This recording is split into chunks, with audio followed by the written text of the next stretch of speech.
बिस्मिल्लाहिर्रहमानिर्रहीम। अल्लाहुम्मा सल्ली अला मुहम्मदिन व अला आलि मुहम्मद कमा सल्लैता अला इब्राहीम व अला आलि इब्राहीम इन्नका हमीदुम मजीद। अल्लाहुम्मा बारिक अला मुहम्मदिन व अला आलि मुहम्मद कमा बारकता अला इब्राहीम व अला आलि इब्राहीम इन्नका हमीदुम मजीद। रब्बि यस्सिर व ला तुअस्सिर व तम्मिम बिल खैर रब्बिरहमहुमा कमा रब्बयानी सगीरा। अब्दुर्रऊफ जावेद यूट्यूब चैनल की वसादत से तमाम सुनने और देखने वालों को मेरी तरफ से अस्सलाम वालेकुम। बेसिकली आज का ये जो सेशन है और इंटरेक्शन है आप लोगों से इस वीडियो की वसादत से, वो असिस्टेंट की एसएंड जीएडी के अंदर सर्विसेज और जनरल डिपार्टमेंट के अंदर जो सीट्स आई हुई असिस्टेंट की BS16 के अंदर, उस हवाले से मैंने कल एक अपनी वीडियो शेयर की तो बहुत से स्टूडेंट्स की तरफ से ये क्वेश्चन आए कि सर क्या क्या सिलेबस होगा, किस तरह आप करेंगे इस सेशन को। उस हवाले से आपसे बात करनी थी ताकि उन क्यूरीज को एड्रेस किया जा सके। और इसके साथ जो मिनिस्ट्रियल कोटे का बहुत बड़ा एक हमारे सामने जो PPSC ने एडवर्टाइज किया इश्तिहार, उसमें तहसीलदार के लिए और नायब तहसीलदार के लिए जो सीट्स एडवर्टाइज की, वो बहुत बड़ी एक अपॉर्चुनिटी है, एक ब्रेकिंग न्यूज़ की तरह फैली है ये खबर। स्टूडेंट्स के अंदर बहुत एक खुशी की लहर दौड़ी है और जो एक सिंसियर किस्म के इस फील्ड में मजे हुए खिलाड़ी थे, उनके लिए एक बहुत ज़बरदस्त अपॉर्चुनिटी है जो ऑलरेडी जॉब में है और उन्होंने अपने आप को स्टडी के साथ अटैच किए रखा। तो उनकी तरफ से आज बहुत से क्वेश्चंस आए कि सर 25 नंबर का इंग्लिश ऐसे और 25 नंबर का उर्दू ऐसे, ये कितने टाइम के अंदर होगा, इसको हम किस तरह अटेम्प्ट कर सकते हैं।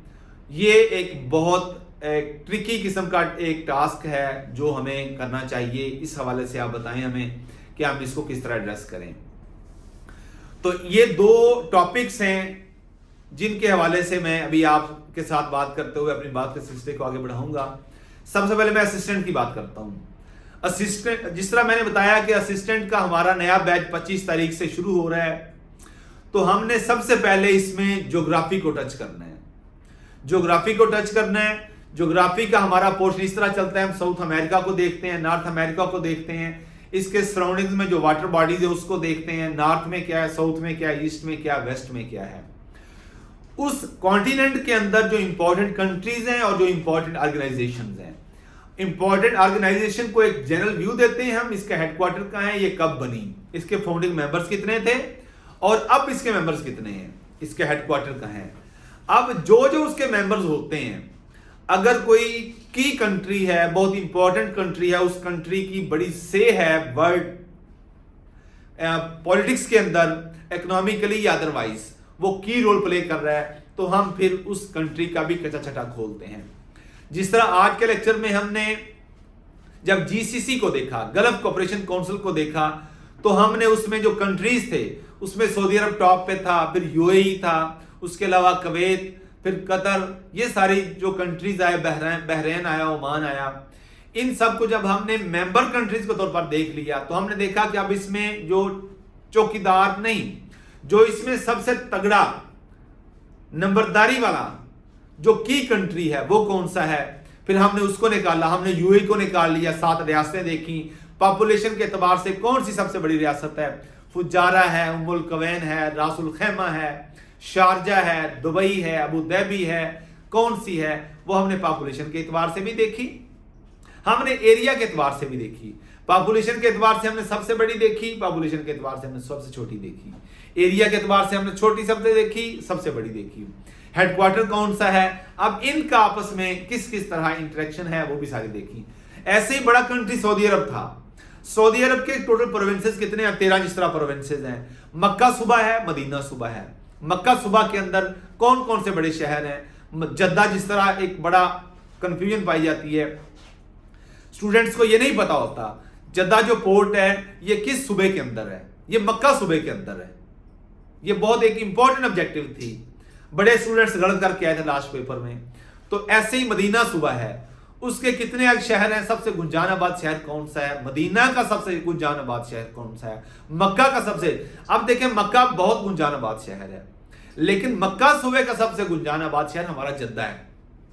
इस तरह यानी जो की कंट्री होगा साउथ अमेरिका के अंदर कोई ऑर्गेनाइजेशन आती है, उसके फाउंडिंग मेंबर्स कितने हैं, उसमें अगर वर्ल्ड कप फीफा को हम देखते हैं तो साउथ अमेरिका के अंदर उसका बड़ा रोल है। फिर हम फीफा की तरफ आ जाते हैं, कब बना फीफा, कब ऑर्गेनाइजेशन एस्टेब्लिश हुई, उसके मेंबर्स कितने थे, फुटबॉल के अंदर इसकी क्या क्या डेवलपमेंट्स हैं, वो सारी हम करते हैं। ऐसे ही हम नॉर्थ अमेरिका में चले जाते हैं।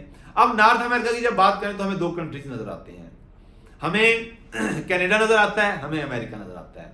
अब अमेरिका के हवाले से बहुत जबरदस्त किस्म के ऑब्जेक्टिव मैंने अपने लेक्चर्स में पढ़ाई है स्टूडेंट्स को। अमेरिका की जब बात करें, अमेरिका आजाद कब हुआ, सब हम 70s में चले जाते हैं, 1776, 1772, 71 आइन साइन होते हैं, 13 रियासतें, सिर्फ 13, आज 50 रियासतें हैं। उस टाइम फिलाडेल्फिया शहर के अंदर 13 रियासतों ने यह एग्रीमेंट साइन किया था कि हम इकट्ठे हो जाते हैं। अब ये 13 रियासतें कौन सी हैं, इनको हम क्या कहते हैं, पहला सदर कौन था, आइन कब लिखा गया, ये चार्टर कब लिखा गया, इसमें कौन कौन से की पर्सन्स थे, वो फिर सदर, पहला सदर और नायब सदर, ये नायब सदर फिर जाके तीसरा जब प्रेसिडेंट बनता है तो यही आप इनका जो वाइस प्रेसिडेंट होता है वही जाके सदर बन जाता है। ऐसी जबरदस्त किस्म की आपको एक सीक्वेंस नजर आती है जब अमेरिका के पॉलिटिकल स्ट्रक्चर को देखते हैं, इनकी कंटिन्यूटी को देखते हैं, इसके कॉन्स्टिट्यूशन को देखते हैं।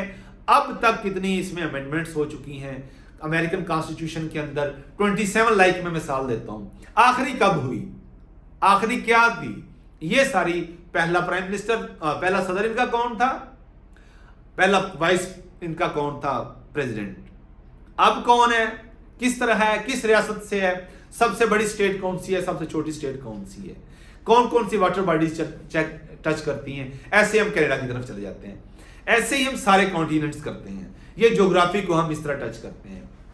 ज्योग्राफी के साथ साथ हम अपना जो इसका करंट अफेयर है, हर वीक के एंड पर हम करंट अफेयर जो पूरे हफ्ते का होता है उसको हम गो थ्रू कर लेते हैं, साथ साथ नोट्स भी बनते जाते हैं ताकि चीजें क्राइम होती जाएं और वो आपकी एक्टिव मेमोरी का हिस्सा बनती जाएं।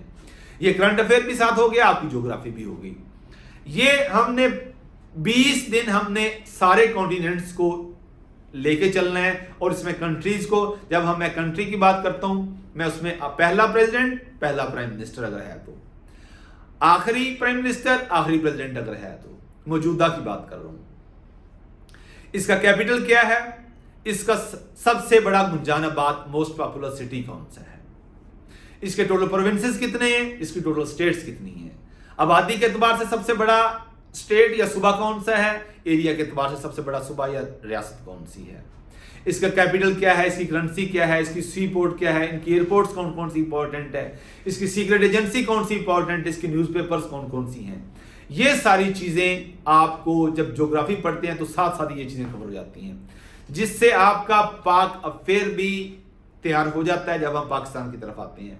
लाइक मैंने अपने पिछले लेक्चर में पाकिस्तान के बॉर्डर्स की बात की, तो इंडिया के साथ बॉर्डर्स कितना है, इंडिया के बाद जो बॉर्डर्स लगते हैं क्या वो LOC के नाम से जाना जाता है, क्या वो सीज फायर लाइन के नाम से जाना जाता है, क्या वो वर्किंग बाउंड्री के नाम से जाना जाता है, क्या वो 24th पैरेलल लाइन के नाम से जाना जाता है, या वो रेड गल्फ लाइन के नाम से जाना जाता है। अब इन 5 बॉर्डर्स का जो मैंने आपके साथ जिक्र किया है, इसमें से इंटरनेशनल बॉर्डर कौन सा है, इसकी लेंथ कितनी है, वर्किंग बाउंड्री की लेंथ कितनी है, सीज फायर लाइन की लेंथ कितनी है, सीज फायर लाइन को बाद में LOC कहा जाता है शिमला मुआहदा के तहत, उसकी लेंथ कितनी है, शिमला मुआहदा क्या है, सीक्वेंस वाइज इसके सारे बॉर्डर्स हमने देखे, नॉर्थ में, साउथ में GB के साथ कौन कौन से बॉर्डर टच करते हैं, चाइना के साथ कौन से हमारे डिस्ट्रिक्ट्स हैं और चाइना के कौन कौन से प्रोविंसेस हैं जो पाकिस्तान के साथ टच करते हैं। ऐसे ही हमने जब वेस्ट साइड पे आए हमने अफगानिस्तान को देखा, KPK की कितनी लेंथ है जो अफगानिस्तान के साथ टच कर रही है। बलूचिस्तान को अगर हम देखें तो बलूचिस्तान का कौन सा एरिया ईरान के साथ कितना टच कर रहा है। अब नीचे आ जाएं आप, साउथ, एक्सट्रीम साउथ पे आ जाएं, आपका अरेबियन सी किस साइड पे, अगर ईस्ट साइड पे बात करें सर क्रीक इशू आता है, इंडिया आ जाता है, वेस्ट साइड पे बात करें आपका ईरान आ जाता है। अब ईरान बलूचिस्तान के साथ मैरीटाइम बाउंड्री शेयर कर रहा है। ईरान यानी बलूचिस्तान कितनी हमारी कोस्टल लाइन बनाता है, 80% हमारी कोस्टल लाइन जो हमारा बलूचिस्तान बना रहा है। आगे सिंध आ जाता है, सिंध का कोस्टल लाइन कितना बनता है।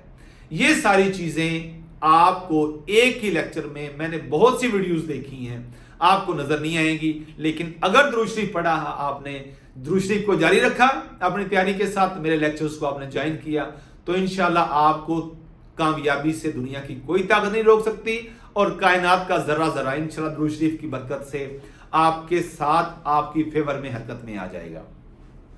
इस तरह हम पाक अफेयर को भी साथ लेकर चलेंगे। उसको मैंने डिवाइड किया प्री पार्टीशन में और पोस्ट पार्टीशन में। प्री पार्टीशन की बात करूं तो मैं 712 से लेके चलता हूं, 712 से 1206 तक, 1206 से आगे डायनेस्टीज आती हैं 1526 तक। और 1526 को मैंने इसलिए इंपॉर्टेंट समझा कि यहां से हमारे मुगलिया सल्तनत शुरू होती है। 1526 से जब हमारा आता है पहला मुगलिया बाबर, ज़हीरुद्दीन बाबर, 1526 से 1530 तक। तो इनको फिर मैंने आगे 1707 तक डिवाइड किया हुआ है।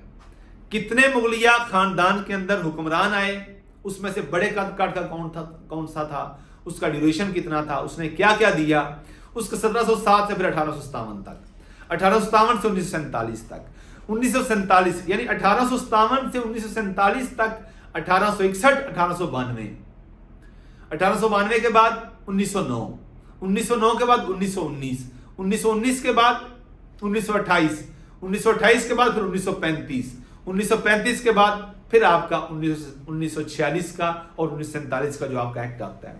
अब जो ये जो एक्ट बने हैं, जिस तरह मैंने 1861 का कहा, उस टाइम वायसराय अगर था तो कौन सा था, गवर्नर जनरल था तो कौन सा था। 1891 में आप आ जाएं, उस टाइम जो एक्ट बना, उस टाइम गवर्नर जनरल कौन था, वायसराय कौन था। अब 1891 के बाद 1909 में आप आ जाएं, 1909 बनता है, उस टाइम आपका वायसराय कौन था, अगर गवर्नर जनरल था तो वो कौन सा था। ऐसे ही ये तकसीम बंगाल की अगर 1905 की बात करें, 1905 में जब तकसीम बंगाल होती है तो उस टाइम वायसराय कौन सा था। 1911 में जब तकसीम बंगाल की तनसी होती है तो उस टाइम किसने की और वायसराय कौन था। अब 1909 के बाद 1919 का एक्ट आता है हमारे पास। 1909 के एक्ट को क्या कहते हैं, इसके दो नाम हैं।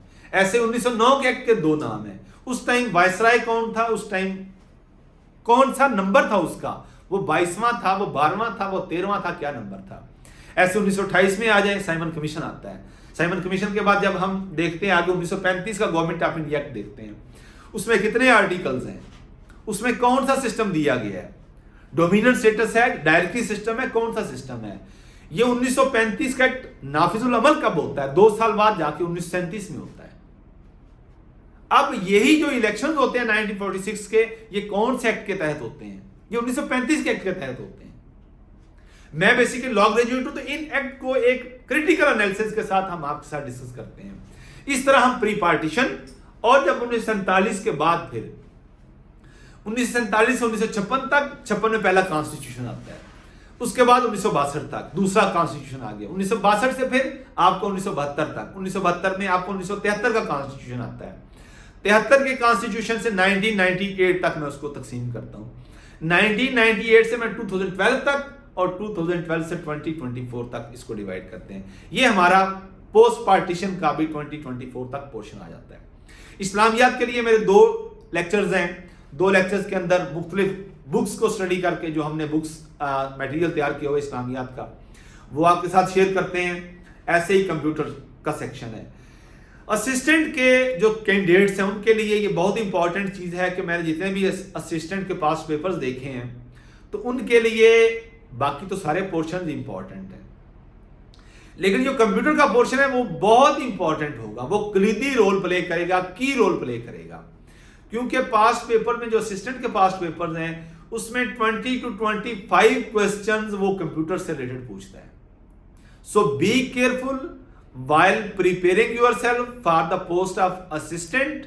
आपने कंप्यूटर के पोर्शन को सीरियस लेना है, तो इस सीरियसनेस को समझते हुए, अदरवाइज मैं जिस तरह मेरा सेशन चल रहा है एक्साइज इंस्पेक्टर का, उसमें नॉर्मल है इसका कंप्यूटर का पोर्शन, वो ज्यादा इंपॉर्टेंट मैंने रखा है उसको, लेकिन इतना इंपॉर्टेंट नहीं जितना असिस्टेंट के पोर्शन के लिए होगा, एग्जाम्स के लिए होगा। तो इस्लामियात को साथ ही इसके हमारा इंग्लिश का पोर्शन है, वो डेली बेसिस पे इंग्लिश के पोर्शन को हम चलाते हैं। जब हमारी ये ज्योग्राफी एंड हो जाएगी तो फिर हर लेक्चर के साथ हम 10 से 15 idioms, pair of words, prepositions, इनको साथ लेके चलते हैं ताकि आपकी वोकैबुलरी, इंग्लिश ग्रामर के प्रिंसिपल वो भी साथ साथ क्लियर होते जाए। तो ये तो बातें थी। साथ ही हमने 2 दिन के लिए रखा है बेसिक मैथमेटिक्स का लेक्चर, वो हमारा 2 दिन का होगा। उसमें हम परसेंटेज, एवरेज, ये डिनोमिनेटर, नोमिनेटर, इस तरह की सारी चीजें, सीरीज आ जाती हैं, ये सारी चीजें हम आप सबके साथ डिस्कस करते हैं। तो ये था बेसिकली असिस्टेंट के लिए जो हमारा 25 तारीख को बैच शुरू हो रहा है। तो इंशाल्लाह आप दुरूद शरीफ के साथ सेशन को ज्वाइन करें, अल्लाह आसानी पैदा करेगा, इंशाल्लाह कामयाबी आपका मुकद्दर ठहरेगी। ये ऐसी पोस्ट है कि 10 साल बाद आप असिस्टेंट कमिश्नर होंगे। ये पीएमएस से एनकैडरमेंट हो जाती है। यही असिस्टेंट जो है 16 ग्रेड में जो भर्ती होते हैं, या इंशाल्लाह आप होंगे तो आप 10 साल बाद असिस्टेंट कमिश्नर होंगे। आप एनकैडरमेंट, आपको पीएमएस की एनकैडरमेंट मिल जाती है। आप ये कर सकते हैं, मैं कर सकता हूं तो आप भी कर सकते हैं, मेरे दोस्त कर सकते हैं तो आप भी कर सकते हैं। लेकिन साथ मेरी वो वीडियो जो मेरे YouTube चैनल पे पड़ी है, वालिदैन अपने बच्चों को ये वीडियो जरूर दिखाएं, वो जरूर देखिएगा, जिसमें मैंने लिखा हुआ है कि एक स्कूल टीचर, क्योंकि मैं बेसिकली एक स्कूल टीचर था। 9th स्केल के अंदर मैं प्राइमरी स्कूल टीचर भर्ती हुआ 2012 में। अल्लाह के फजलो करम से, दुरूद शरीफ की बरकत से, वालिदैन की दुआओं से मैं आज आपके सामने एज DSP पंजाब पुलिस में सर्व कर रहा हूं। तो मैं कर सकता हूं तो आप क्यों नहीं कर सकते? अल्लाह की सुन्नत तब्दील नहीं होती। दुरूद शरीफ को पढ़ें, वालिदैन को खुश रखें, अपनी कैपेसिटी के मुताबिक भरपूर मेहनत करें, कामयाबी आपका मुकद्दर ठहरेगी। ये मेरी आपसे कमिटमेंट है। आप सबके लिए बहुत सी नेक ख्वाहिशात। अब दूसरा मेरा पोर्शन जो है वीडियो का, वो है उनके लिए जिन्होंने तहसीलदार के लिए और नायब तहसीलदार के लिए मिनिस्टर कोटे के लिए अप्लाई करना है। उनके लिए मैं अर्ज कर दूं कि मैंने खुद मिनिस्टर कोटे का 2018 नहीं 2021 के अंदर सिर्फ एक सीट आई। मैं उस टाइम इंस्पेक्टर था, मेरी प्रमोशन अभी नहीं हुई थी। एक सीट आई 17 स्केल के लिए। मैं एलिजिबल था कि आप जब तक 17 में नहीं चले जाते आप मिनिस्टर कोटे में एलिजिबल होते हैं। पूरे पंजाब में एक सीट आई और मैंने उस एक सीट के लिए अप्लाई किया। मैंने कहा अगर मेरा नसीब हुआ तो मुझे मिलेगी। मैंने अपने आप को तैयारी के लिए स्पेयर किया। मीनवाइल मेरी ट्रेनिंग आ गई, प्रमोशन की। मैं लाहौर चला गया, चुंग ट्रेनिंग कॉलेज, वहां पे एग्जाम्स आए, मैंने जाके एग्जाम दिया। यही था 25 नंबर का इंग्लिश ऐसे और 25 नंबर का उर्दू ऐसे। बहुत ट्रिकी होता है। हमने CSS की तैयारी की होती है, CSS के एसेज अटेम्प्ट किए होते हैं, PMS के एसेज अटेम्प्ट किए होते हैं। वहां पे आपको प्लेंटी ऑफ टाइम आपके पास मुयस्सर होता है। आपके पास 3 घंटे अवेलेबल होते हैं। मटेरियल वही होता है जिसको मिनिस्टर कोटे के अंदर आपने उसी मटेरियल को 1 घंटे के अंदर आपने सफे के ऊपर, सफा करतास पे आपने लेके आना होता है, अपनी आंसर शीट पे लेके आना होता है।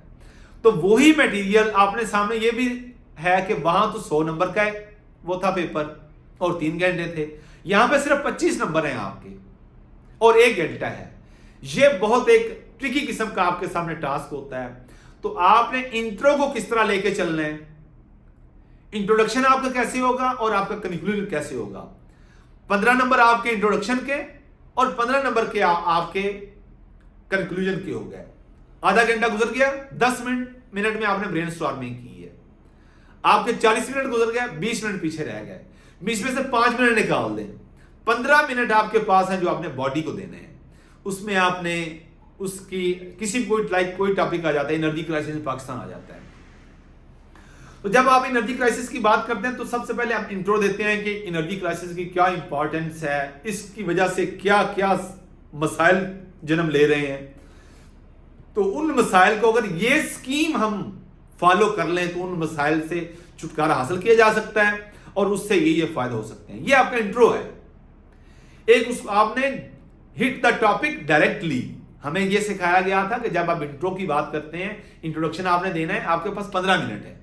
खूबसूरत वर्डिंग के साथ बेस्ट सिलेक्शन ऑफ वर्ड्स होनी चाहिए। इंप्रेस करना है आपने असिस्टेंट कमिश्नर बनना है तो आप अपने बेस्ट वर्ड्स देते हैं, आप अपना 100% इंट्रोडक्शन में देते हैं।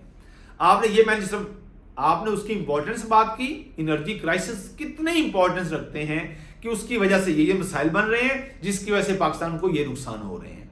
अगर ऐसे कर लिया जाए तो इन मसाइल पर काबू पाया जा सकता है और जब मसाइल पर काबू पा लिया जाएगा तो उसके ये फायदे हो सकते हैं। ये आपका इंट्रोडक्शन हो गया। अब इसके रीजन क्या है, एनर्जी क्राइसिस क्यों आ रहे हैं, रीजन लिखनी है आपने आगे 3-4। उसके बाद अब इससे बचने के लिए वायबल सजेशंस क्या हैं वो आ गई। आखिर में आपका कंक्लूजन आ गया। जब आपने कंक्लूजन लिख लिया, आपने सारी चीजें ऐड कर ली, तो आपने आखिरी 5 मिनट रखने हैं जिसमें आपने इसको पढ़ना है एक दफा। अगर आपने मेरी बात याद रख लें, अगर आपने टाइम में मिस मैनेज कर लिया, टाइम को मैनेज ना कर सके, कंक्लूजन ना लिखा, तो समझ लीजिए एक पेपर में फेल तो ओवरऑल फेल। ऐसे ही उर्दू का सीन है। बेहतरीन किस्म का शेर लिखें, आपकी हैंडराइटिंग बड़ी मायने रखती है। इन चीजों को आप देख लें, ये चीजें आपकी इंग्लिश ऐसे और उर्दू ऐसे में कलीदी रोल प्ले करेंगी। बाकी जो पोर्शन है वो मैं आपके साथ इंशाल्लाह शेयर करूंगा। जो लॉ का पोर्शन है वो मेरा, क्योंकि मैं बेसिकली लॉ ग्रेजुएट हूं, एज डीएसपी लीगल मैं अपनी सर्विसेज सर अंजाम दे रहा हूं। पंजाब यूनिवर्सिटी से मैं लॉ ग्रेजुएट हूं। मैंने पीएमएस 2 दफा क्वालिफाई किया है, सीएसएस 1 दफा क्वालिफाई किया है अल्लाह के फजल व करम से। पीसीएस के थ्रू मैंने 9 पेपर्स क्वालिफाई किए हैं, मेरी सिलेक्शन हुई हैं अल्हम्दुलिल्लाह। तो ये सारी चीजें, ये सारे तजर्बात, ये सारे मेरे 10 से 12 साल के अंदर जो मैंने सीखा, वो आपको लेक्चर्स की शक्ल में या वीडियोस की शक्ल में वो आप तक अमानतन पहुंचाऊंगा सदका जारिया के तौर पर। दुरूद शरीफ पढ़िए, मेहनत करिए, वालिदैन को खुश रखें, तो इंशाअल्लाह कायनात का जरा जरा आपकी फेवर में हरकत में आ जाएगा। अल्लाह इन बातों में इखलास पैदा करे, हम सब के लिए आसानियां पैदा करे और आसानियां तकसीम करने का शरफ बख्शे। अगर आपको ये वीडियो पसंद आई हो, अब्दुल जावेद यूट्यूब चैनल को सब्सक्राइब करें, इसको लाइक करें और शेयर करें, और बेल आइकन का बटन दबाना मत भूलिएगा। Thank you so much. अस्सलाम वालेकुम।